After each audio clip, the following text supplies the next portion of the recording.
Hello ಸ್ನೇಹಿತರೆ, ನೀವು ಯಾರೋ ಒಬ್ಬರನ್ನ ಮರಿಬೇಕು ಅಂತ ಅಂದ್ಕೊಂಡಿರ್ತೀರ. ಅವರನ್ನು ಮರೆತು ಲೈಫಲ್ಲಿ ಮುಂದೆ ಹೋಗಬೇಕು ಅಂತ ಅಂದ್ಕೊಂಡಿರ್ತೀರ. ಅವ್ರ ಜೊತೆ ಇದ್ದಂತಹ ಒಂದಿಷ್ಟು ನೆನಪುಗಳನ್ನು ಬಿಟ್ಟು ದೂರ ಸಾಗಬೇಕು ಅಂತ ಅಂದ್ಕೊಂಡಿರ್ತೀರಿ. ಇದಕ್ಕಾಗಿ ನೀವು ಸಾಕಷ್ಟು ಪ್ರಯತ್ನ ಕೂಡ ಪಟ್ಟಿರ್ತೀರ, ಆದರೂ ಆಗಿರಲ್ಲ. ನಿಮಗೆ ಒಂಥರ ಅನ್ನಿಸ್ತಾ ಇರುತ್ತೆ, ಯಾಕೆ ಮರೆಯೋಕ್ಕಾಗ್ತಿಲ್ಲ ನನ್ನಿಂದ. ಆದರೂ ಅವ್ರದ್ದೇ ಚಿಂತೆ, ರಾತ್ರಿ ಆದರೂ ಅವ್ರದ್ದೇ ಚಿಂತೆ, ಮಲಗುವಾಗ ಅವ್ರ ಚಿಂತೆ, ಸರಿಯಾಗಿರೋಕ್ಕಾಗ್ತಿರಲ್ಲ, ತಿನ್ನೋಕ್ಕಾಗ್ತಿರಲ್ಲ, ಕೂಡೋಕ್ಕಾಗ್ತಿರಲ್ಲ, ಊಟ ಮಾಡೋಕ್ಕಾಗ್ತಿರಲ್ಲ. ಇದರಿಂದ ಬೇಸತ್ತು ನಿಮ್ಮ ಮೇಲೆ ನಿಮಗೆ ಜಿಗುಪ್ಸೆ ಬಂದ್ಬಿಟ್ಟಿರತ್ತೆ. ಸೊ ಯಾರನ್ನಾದರೂ ಮರಿಬೇಕು ಅಂದರೆ ಏನು ಮಾಡಬೇಕು? ಫಸ್ಟ್ ಆಫ್ ಆಲ್, ನಾನು ಅವರನ್ನು ಮರೀಲೇಬೇಕು ಅಂತ ನೀವು ಸ್ಟ್ರಾಂಗ್ ಆಗಿದ್ದೀರಾ ಅನ್ನೋದನ್ನು ಕನ್ಫರ್ಮ್ ಮಾಡ್ಕೊಳ್ಳಿ. ಯಾಕೆ ಈ ರೀತಿ ಹೇಳ್ತಾ ಇದ್ದೀನಿ ಅಂತಂದರೆ, ತುಂಬ ಜನ ನಾನು ಮರಿಬೇಕು ಅಂತಲೇ ಅಂದ್ಕೊಂಡಿರ್ತಾರೆ. ಅದಕ್ಕಾಗಿ ತುಂಬ ವಿಡಿಯೋಸ್ಗಳನ್ನು ನೋಡ್ತಾರೆ, ಡಿಪ್ರೆಸ್ ಆಗಿರ್ತಾರೆ, ಸರಿಯಾಗಿ ಊಟ ಮಾಡಲ್ಲ, ಸ್ಟೂಡೆಂಟ್ ಆಗಿದ್ದರೆ ಸರಿಯಾಗಿ ಓದೋಕ್ಕಾಗಲ್ಲ.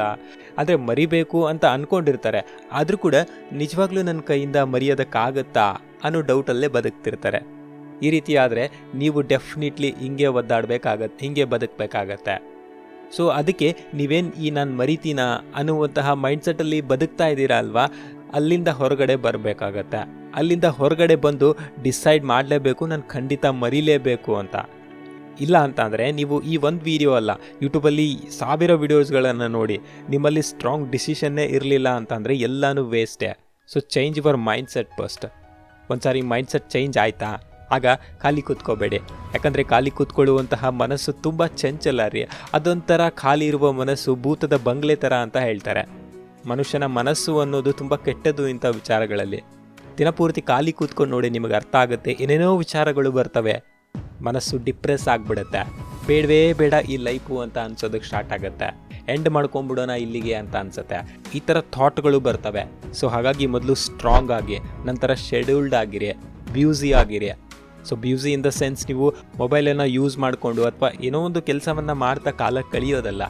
ನಿಮ್ಮ ಸೆಲ್ಫ್ ಡೆವಲಪ್ಮೆಂಟ್ಗೋಸ್ಕರ, ನಿಮ್ಮ ಅಚೀವ್ಮೆಂಟ್ಗೋಸ್ಕರ ಟೈಮ್ ಕೊಡಿ. ನಿಧಾನವಾಗಿ ಅವರನ್ನು ಮರಿತಾ ಬರ್ತೀರಾ. Patience is very much important. ಅವರಿಗೆ ಕನೆಕ್ಟ್ ಆಗಿರುವಂತಹ ಎಲ್ಲ ವಸ್ತುಗಳನ್ನು ನೀವು ದೂರ ಮಾಡಿ. ಅದು ವಸ್ತುನೇ ಆಗಿರಲಿ ಅಥವಾ ವ್ಯಕ್ತಿನೇ ಆಗಿರಲಿ, ಮರಿಬೇಕು ಅಂತ ಅಂದರೆ ಮಾಡಲೇಬೇಕು. ಬೇಡವಾ ಹಾಗಾದರೆ ಅದರಲ್ಲೇ ಬಿದ್ದು ಒದ್ದಾಡಬೇಕಾಗತ್ತೆ ಅಷ್ಟೇ. ಸೊ ಡೋಂಟ್ ವರಿ, ಎಲ್ಲನೂ ಸರಿ ಹೋಗುತ್ತೆ, ಎಲ್ಲನೂ ಮರೆಯುತ್ತೆ.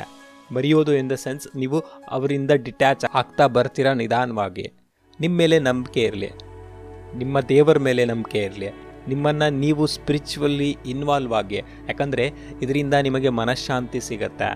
ಆವಾಗ ಫ್ಯಾಮಿಲಿ ಜೊತೆ ಕಾಲ ಕಳೀರಿ, ಇದು ತುಂಬ ಇಂಪಾರ್ಟೆಂಟು.